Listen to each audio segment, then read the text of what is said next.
অনেক দিন আগেই অফিস যাওয়ার সময় এই ভিডিওটা করেছিলাম, কিন্তু মন মেজাজ ভালো না থাকায় এডিটটাও আর করে উঠতে পারছিলাম না।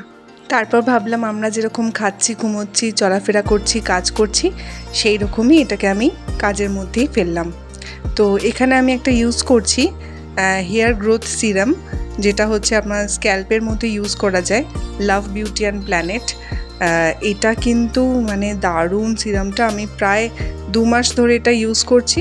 এটা দিয়ে না শ্যাম্পু করার পরে আমি এইটারই শ্যাম্পুটা ইউজ করি, লাভ বিউটি অ্যান্ড প্ল্যানেটের। এই শ্যাম্পুটা ইউজ করার পর এটারই কন্ডিশনার ইউজ করি। দেন এই যে স্ক্যাল্প সিরামটা আছে, সেই সিরামটা দিয়ে আমি সুন্দর করে ম্যাসাজ করি। কারণ তো এই ম্যাসাজটা করার সময় এত ভালো লাগে না, কি বলবো, আর নিজেকে একটু রিল্যাক্সও ফিল হয়। তারপরে এই সুন্দর করে একটুখানি ময়শ্চারাইজার ইউজ করার পরেই সানস্ক্রিনটা অ্যাপ্লাই করে নিলাম। যেহেতু অফিস যাওয়ার সময় প্রচুর তাড়াহুড়ো থাকে, তাই সেরকমভাবে কিছু মেনটেন করতে পারিনি।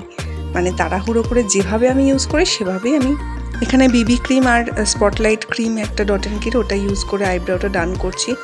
কি বলতো, আমাদের মেয়েদের না সব কিছু শুনে মন খারাপ থাকলেও আমাদের সর্বস্ব কাজটা কিন্তু করতে হয়। যেমনি খাওয়া দাওয়াটা করতে হয়, যেমনি চলাফেরাটা করতে হয়, যেমনি অফিসের কাজ করতে হয়, তেমনি বাচ্চাকেও সামলাতে হয়। তো সব কিছু করছি আমরা, কিন্তু মন থেকে না ভীষণ একটা উইক ফিল হচ্ছে, একটা ইনসিকিউরিটি কাজ করছে। কারণ বাড়িতে তো আমারও একটা ছোট্ট মেয়ে আছে। ছোট্ট মেয়েটা কিন্তু আস্তে আস্তে বড় হয়ে উঠছে, তাই সেই চিন্তাটাও আমার মাথায় সবসময় ঘুরছে। যেটা হয়ে গেল সেটা কি ভালো হলো বলো?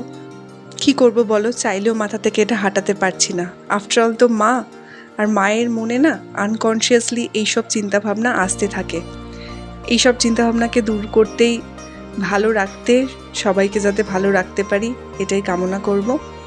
সকলকে অনেক অনেক ধন্যবাদ আমার ভিডিওটা এতক্ষণ দেখার জন্য। Thank you so much. দেখা হচ্ছে পরের ভিডিওতে। টাটা।